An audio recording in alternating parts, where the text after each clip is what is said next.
말씀 함께 봅니다. 하나님 말씀은 시편 5편 1절에서 12절까지입니다. 우리 주일 매일 성경 주일 본문 보도록 합니다. 시편 5편 1절에서 12절까지 말씀입니다. 제가 먼저 읽겠습니다. 여호와여, 나의 말에 귀를 기울이사 나의 심사를 통촉하소서. 나의 왕 나의 하나님이여, 나의 부르짖는 소리를 들으소서. 내가 주께 기도하나이다. 여호와여, 아침에 주께서 나의 소리를 들으시리니 아침에 내가 주께 기도하고 바라리이다. 주는 죄악을 기뻐하는 신이 아니시니 악이 주께 유하지 못하며 오만한 자가 주의 목전에 서지 못하리이다. 주는 모든 행악자를 미워하시며 거짓말하는 자를 멸하시리이다. 여호와께서는 피 흘리기를 즐기고 속이는 자를 싫어하시나이다. 오직 나는 주의 풍성한 인자를 힘입어 주의 집에 들어가 주를 경외함으로 성전을 향하여 경배하리이다. 여호와여, 나의 원수들을 인하여 주의 의로 나를 인도하시고 주의 길을 내 목전에 곧게 하소서.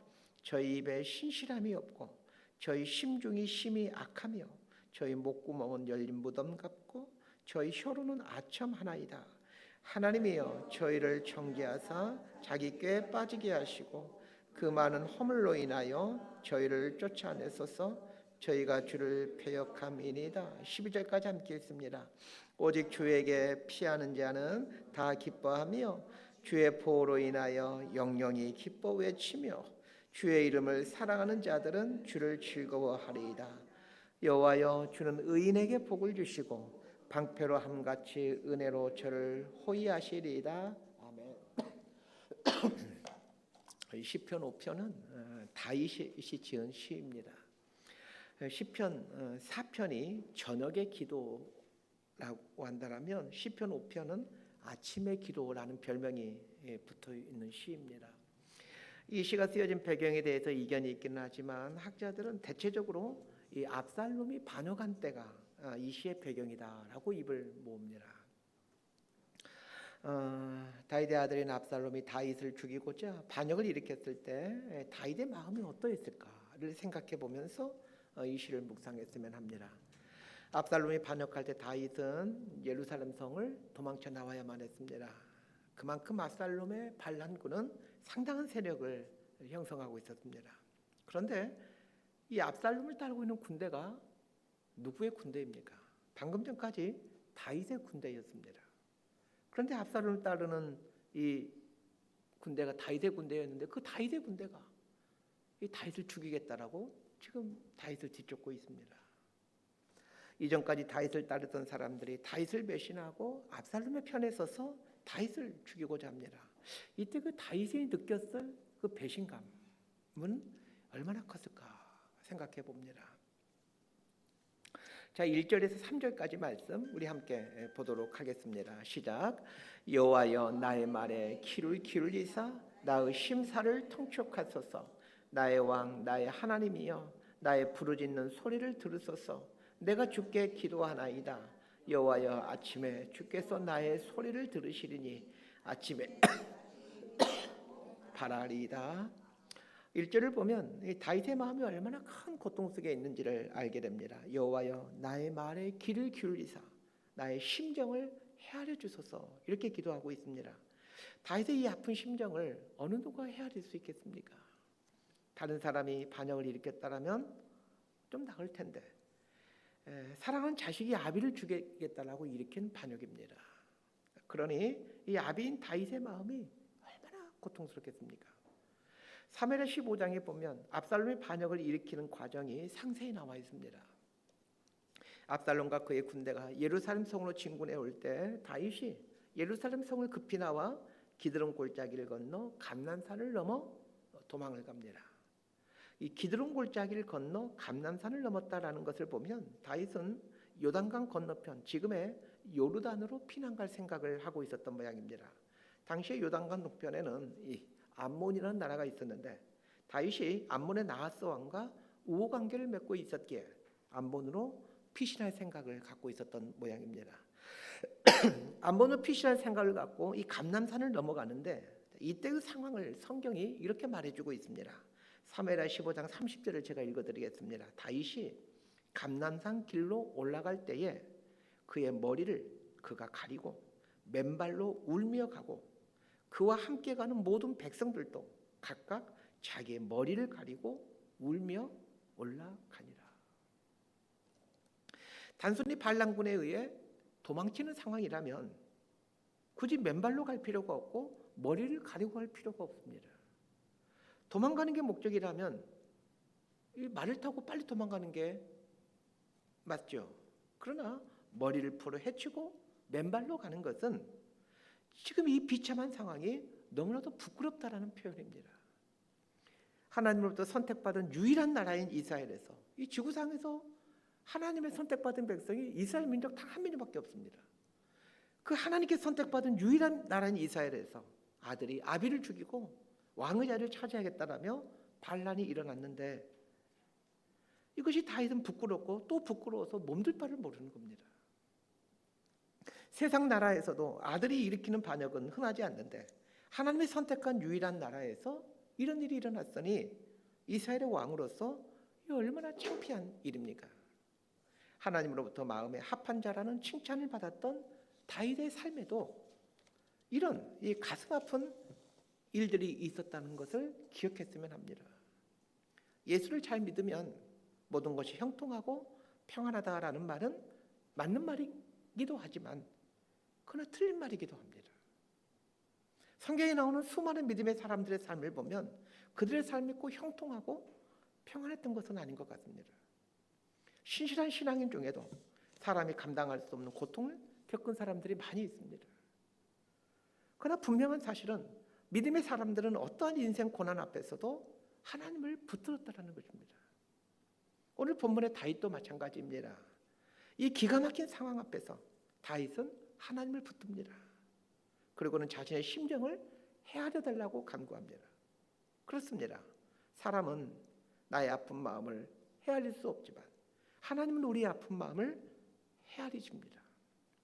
1절에서는 나의 심정을 헤아려 주소서 이렇게 말하고 있고 2절에서는 나의 부르짖는 소리를 들으소서 이렇게 말하고 있습니다.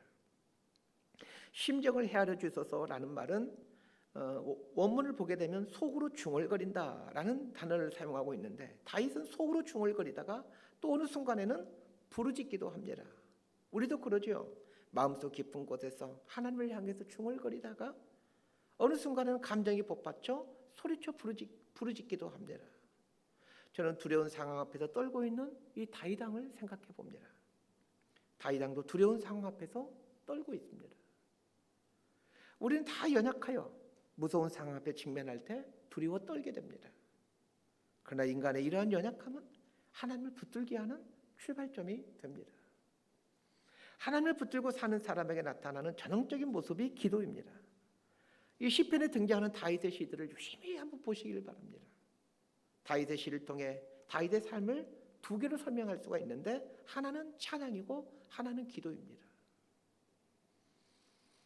이걸 통해 하나님의 사람의 삶의 방식이 무엇인지를 우리는 배우게 됩니다.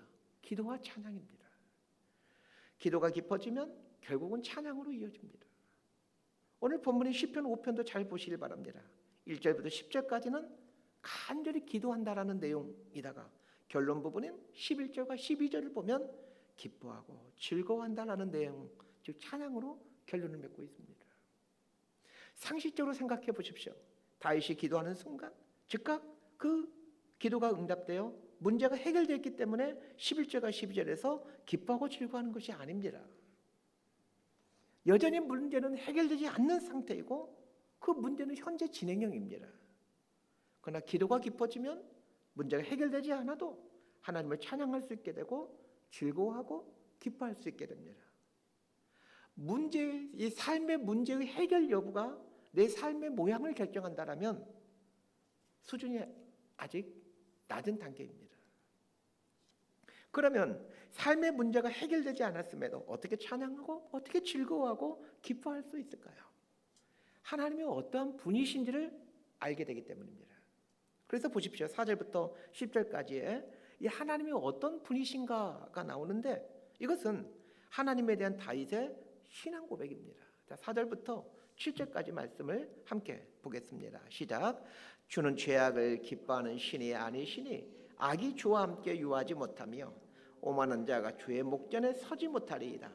주는 모든 행악자를 미워하시며 거짓말하는 자를 멸하시리이다. 여호와께서는 피 흘리기를 즐기고 속이는 자를 싫어하시나이다. 오직 나는 주의 풍성한 인자를 힘입어 주의 집에 들어가 주를 경외함으로 성전을 향하여 경배하리이다. 다윗이 믿고 있는 하나님은 어떤 분이십니까? 첫 번째가 하나님은 죄악을 기뻐하지 않는 분이십니다. 다윗은 자신의 삶 앞에 직면한 문제를 곰곰이 생각해 봅니다. 압살롬을 따르는 사람들이 과연 선한 의도로 반역을 일으켰는지를 곰곰이 생각해 봅니다. 그리고는 그들의 반역이 결코 선하지 않다라는 결론을 내립니다. 그렇다면 하나님께서 그들과 함께 하실 수가 없겠구나라는 것을 깨닫게 됩니다. 하나님께서 어찌 악한 것과 함께 하실 수가 있겠습니까? 그래서 4절 하반절을 보면 악이 주와 함께 머물지 못하며 이렇게 고백하는 겁니다. 하나님은 악인의 편에 서서 일하지 않으신다는 것입니다. 이 구절을 보면서 우리는 결단을 해야 됩니다. 악한 일을 꾸미고 악한 일을 할 때 하나님께서 함께하지 않는다라는 것을 알고 악한 일을 꾸미지 않는 것입니다. 우리 그리스도인들이 착각하고 있는 것 중에 있는 것이 있습니다. 내가 교회를 다니고 하나님을 믿기 때문에 하나님이 나의 편이라고 생각한다는 것입니다. 우리는 성경을 읽을 때 특히 다윗과 관련된 그 부분을 읽을 때, 특히 시편 같은 다윗의 시편들을 읽을 때 자신을 마치 다윗으로 생각하고 나와 대적하는 사람은 사울이나 압살롬을 생각하고 성경을 읽고 묵상을 합니다. 그러나 이것은 굉장한 착각입니다. 시편 5편 같은 시를 묵상할 때 내가 혹시 다윗의 마음을 그토록 아프게 하고 다윗을 눈물 짓게 하는 압살롬은 아닐까? 혹은 압살롬의 편에 서 있는 사람은 아닌가를 곰곰이 생각해 봐야 합니다. 내 삶이 압살롬이나 사울 같은 삶이면서 다윗의 시편 앞에서 자신을 다윗으로 착각하는 우를 범하고 있지는 않는지 돌아봐야 합니다. 그리스도인들이 이걸 하지 않습니다. 다윗이 고백하고 있는 것처럼 하나님은 악과 함께 구하는 분이 아닙니다. 마찬가지입니다. 내가 악을 추구하고 악한 계략을 꾸밀 때 결코 하나님은 나와 함께 하실 수가 없는 분이시며 나의 편에 서서 일하지 않습니다. 6절에 보면 다윗이 하나님은 어떤 분인지를 설명해 주고 있습니다. 하나님은 거짓말하는 자를 멸망시키는 분이라고 말합니다. 거짓말을 하는 이유가 무엇입니까? 내 이익을 위해서입니다. 결국 나의 이익을 위해 살아가는 사람은 하나님께서 대적하신다라는 것을 알게 됩니다. 반대로 하나님의 이름을 위해 하나님의 나라를 위해 살아가는 사람에게는 하나님께서 편을 들어주십니다. 다윗이 압살롬에게 쫓기는 상황에서 하나님께 기도하면서 얻게 된 응답이 이것입니다. 하나님이 어떤 분이신지를 알게 된 것입니다. 여러분도 삶의 문제 앞에서 직면해서 기도할 때 비록 문제는 해결되지 않았지만 하나님이 어떤 분인지에 대한 이 깨달음을 갖게 되기를 바랍니다. 깨달음을 얻었다라면 그 깨달음을 하나님의 응답으로 여기시길 바랍니다. 문제가 해결되는 것이 응답이 아니라 깨달음을 얻게 된 것, 깨달음을 갖게 된 것이 응답입니다. 기도한다고 바로 문제가 해결되지 않습니다. 그런데 기도하다 보면 어느 순간 하나님은 어떤 분인가에 대한 깨달음이 옵니다. 그걸 기도 응답으로 생각하시길 바랍니다. 하나님이 어떤 분이신가에 대한 깨달음을 주셨다라는 것은 그 깨달음대로 하나님께서 일하시겠다라는 뜻입니다. 다윗이 압살롬의 반역 앞에서 하나님에 대한 깨달음이 몇 가지 깨달음을 얻게 되는데 그 중에 하나가 하나님은 거짓말하는 자들 멸망하신다라는 깨달음입니다. 압살롬이 자신의 세력을 구축하기 위해 끊임없이 백성들에게 거짓말을 해왔습니다. 백성들을 자기 편으로 삼기 위해 예루살렘 성문 앞에서 재판하러 오는 이스라엘 백성들에게 이렇게 말을 하곤 했습니다. 너는 무슨 지파이냐? 그러면 무슨 지파입니다 라고 말을 하겠죠. 그때 압살롬이 이렇게 말합니다. 다윗은 너희 지파를 위해 재판장을 세우지 않았다. 내가 너희 문제를 해결해 주는 재판장이 되겠다. 문제를 해결해 줄 테니 나를 따르라. 이런 식으로 압살롬이 이스라엘 백성들의 마음을 훔칩니다. 자신의 욕망을 위해 거짓말을 한 것이죠. 결국 다윗이 기도하면서 깨닫게 된 것은 하나님은 거짓말하는 자들을 멸망시킨다는 것이고, 하나님은 다윗에게 준 이 깨달음대로 정말로 하나님은 압살롬을 멸망시켜가죠. 다윗이 기도하면서 하나님에 대해 얻게 된 깨달음 세 번째는 무엇입니까? 하나님은 피 흘리기를 즐기는 자와 속이는 자를 싫어하신다는 것입니다. 이걸 현대적인 상황으로 바꾸면 싸우길 좋아하고 이간질하는 사람을 하나님은 싫어하신다는 것입니다. 어느 교회나 싸우기 좋아하고 이간질하는 것을 좋아하는 사람들이 있습니다. 이런 분들 때문에 교회가 시끄럽곤 하죠. 누구보다도 이런 사람들로 인해 직접적인 고통을 겪는 분들이 가장 힘들고 아프겠죠. 그러나 여러분, 하나님은 피 흘리기를 즐기는 자와 속이는 자를 싫어하십니다. 결국에 가서는 하나님께서 이런 사람들을 심판하시게 됩니다. 어쩌면 이 땅에 사는 동안에는 그들을 내버려 두실지도 모르겠습니다. 그러나 마지막 심판날에 하나님은 반드시 그들을 심판하십니다. 그렇기 때문에 우리는 이 말씀 앞에서 혹시 내가 피 흘리기를 즐기는 자는 아닌지, 속이는 삶을 살고 있지는 않는지 자기 자신을 돌아보셔야 됩니다. 다윗의 주변에 악을 즐기는 자, 오만한 자, 행악자, 거짓말하는 자, 피 흘리기를 즐기는 자, 속이는 자가 있었듯이 우리들이 살아가는 삶의 자리에도 이런 사람은 늘 존재하곤 합니다. 그리고 다윗이 이런 사람 때문에 눈물로 기도해야만 했듯이 우리 역시 아픈 마음을 갖고 살 수밖에 없습니다. 그러나 이때 꼭 주의해야 될 것이 있습니다. 내가 이런 악한 사람들에 대해 어떻게 대응해야 하는가입니다. 자, 8절부터 10절까지 말씀을 함께 보도록 하겠습니다. 시작. 여호와여, 나의 원수들을 인하여 주의 의로 나를 인도하시고 주의 길을 내 목전에 곧게 하소서. 저희 입에 신실함이 없고 저희 심중이 심히 악하며 저희 목구멍은 열린 무덤 같고 저희 혀로는 아첨 하나이다. 하나님이여, 저희를 정죄하사 자기 꾀에 빠지게 하시고 그 많은 허물로 인하여 저희를 쫓아내소서. 저희가 주를 배역함이니이다.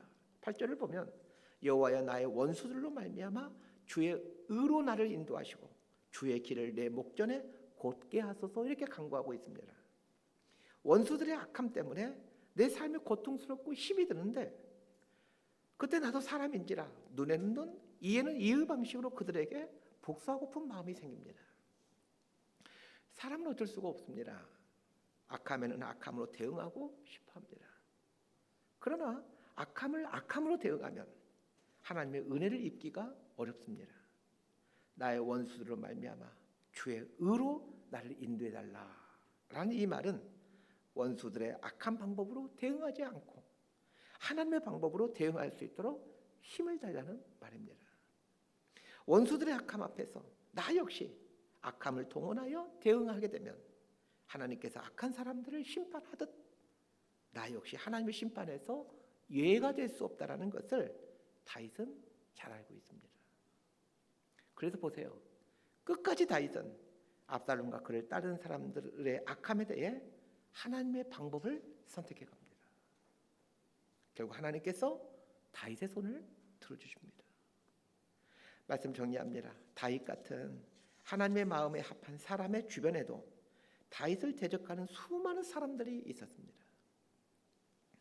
다윗같이 훌륭한 분과 같은 동시대에 사는 것만도 말할 수 없는 큰 복인데 다윗 같은 분 옆에서 인생을 살아가는 사람이 있다면 이 얼마나 복된 일이겠습니까? 그럼에도 다윗의 주변에는 다윗을 대적했던 사람들이 많이 있었다는 것입니다. 다윗 같은 분을 대적했던 사람들이 있었던 것처럼 우리의 삶에도 우리를 힘들게 하는 사람들이 있습니다. 이때 해야 될 것이 무엇이겠습니까? 혹시 내가 다윗이 아닌 사울과 압살롬 같은 사람은 아닌지를 먼저 돌아보셔야 됩니다. 악한 길을 생각해내고 다른 사람을 넘어뜨리고자 하고 거짓말을 하고 속이고자 하는 마음을 갖고 속이는 말을 하고 있다라면 어쩌면 우리는 다윗이 아니라 사울이나 압살롬일 가능성이 높습니다. 그래서 우리가 해야 될 일이 있다면 내가 다윗 같은 삶을 살고 있는가 아니면 사울이나 압살롬의 삶을 살고 있는가를 매 순간 점검하는 일입니다. 이러한 점검은 하나님 앞에 자신을 세워놓는 기도의 삶을 통해 가능해집니다. 우리를 힘들게 하는 사람이나 상황 앞에서 우리는 기도할 수밖에 없습니다. 그러나 아셔야 됩니다. 기도한다고 바로 문제가 해결되는 것이 아닙니다. 기도할 때 깨달음을 주시는데 그 깨달음은 하나님의 어떤 분이신가에 대한 깨달음입니다. 하나님의 깨달음을 주심으로 응답하셨다면 이제 머지않아 그 깨달은 대로 문제는 해결되어 갈 것입니다. 하나님께서 그렇게 일하시겠다라는 것을 우리에게 알려주는 거예요. 깨달음을 주심으로 내가 이렇게 일할 거야라는 것을 우리에게 말씀해 주시는 거죠. 중요한 것은 이 악한 사람의 공격 앞에서 나 역시 악한 방법으로 대응하지 않는 것입니다. 나 역시 악한 방법으로 대응하고 있다면 어쩌면 우리는 다윗이 아닌 사울이나 압살롬의 가능성이 높습니다. 하나님께 기도함으로 하나님이 어떤 분이신지를 알아 하나님의 뜻대로 살아가는 사람에게는 반드시 11절과 12절의 복을 주십니다. 주께 피하는 모든 사람은 다 기뻐하며 주의 보호로 말미암아 영원히 기뻐 외치고 주의 이름을 사랑하는 자들은 주를 즐거워하리이다. 기뻐하고 즐거워하는 복을 누려가게 됩니다. 이런 복을 누리며 살아가는 저와 여러분의 삶이 되기를 진심으로 소망하고 축복합니다. 기도하겠습니다. 하나님의 마음에 합했던 다윗의 삶에도 늘 원수들의 비방과 악한 계획이 도사리고 있었습니다. 우리들이 살아가는 삶에도 우리의 마음을 아프게 하는 사건들은 부지기수로 일어납니다. 이런 상황 앞에서 어떻게 해야 될지 답을 알려주셔서 감사드립니다. 하나님께 기도하면서 하나님에 대해 알아가기를 원합니다. 하나님을 잠잠히 바라보고 하나님의 방법을 선택해 갈 수 있는 힘을 주옵소서. 그리하여 의인에게 복을 주시는 이 하나님을 목도하며 살게 되는 하나님의 백성들 되게 하여 주옵소서. 예수님의 이름으로 기도드리옵나이다.